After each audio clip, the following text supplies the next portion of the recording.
He walks in exhausted, kids dragging their feet behind him, just wanting a place to crash after a long and draining day. He's not looking for anything special, just a bed and some quiet. So he goes up to the front desk, asks for a room, and expects a simple yes. But instead, the person behind the counter barely glances up from their screen and tells him they're fully booked. No checking the computer, no second look, no effort at all. Just a flat, cold no. He stays calm at first, figuring maybe this person is new or doesn't recognize him. He's been in their shoes before, he knows how chaotic front desk work can be. So he asks politely if they can double check or maybe call the manager. But that's when the whole thing takes a nasty turn. The staff starts talking to him like he's some random guy off the street trying to pull a fast one. Like he can't possibly afford to stay there. Their tone shifts, their eyes narrow. And suddenly he's not a guest anymore, he's a problem. And the worst part? His kids are standing right there, watching their dad get humiliated like he's nobody. He doesn't lose his temper, doesn't raise his voice, but he asks again. Maybe a third time, just to be sure. And again, they shut him down hard. This time, they get even ruder, questioning what he's even doing there. Basically treating him like a trespasser who wandered in off the street. They start asking him for ID like he's a criminal, making him feel small in front of his own children. It's painfully obvious what's happening here. He's being judged entirely on how he looks, not on the fact that he literally owns the building. This wasn't a mistake, this was prejudice, pure and simple. So he pulls out his phone and makes one single call.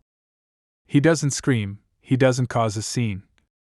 He doesn't give them the satisfaction of seeing him break. He just calls the general manager and says exactly two things. Get down here! And bring the staff roster. That's it. Short, cold, and straight to the point. No explanation, no drama, just those few words. And the look on his face tells everyone in that lobby that something big is about to go down. When the GM walks in a few minutes later, the energy in that lobby shifts so fast it's almost scary. He walks straight up to the dad, shakes his hand firmly, and apologizes profusely. The front desk staff is standing there frozen, probably wondering why their boss is being so nice to this random guy they just kicked out. Then the dad looks the GM dead in the eye and says, plain and simple, these people told me I can't sleep in my own hotel. Those words hit the GM like a truck. The GM's face goes pale. He turns to the staff and says, loud enough for everyone to hear, this is the owner.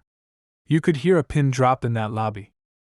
No one knows what to say, no one knows where to look. The staff members are staring at each other, probably replaying everything they just said and did. But the owner doesn't wait for an apology. Doesn't give them a chance to explain or beg.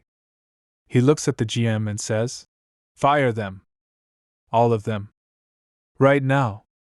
And he means it. And that's exactly what happens. Every single person at that front desk is terminated on the spot.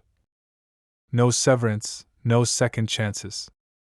Not because they made a simple booking error. Not because they forgot to check a reservation. But because they treated their own boss like a criminal, based on nothing but his skin color. He made that call in seconds, and he didn't look back for a single moment. Some people later said he was too harsh, that he should have given them a warning or retrained them.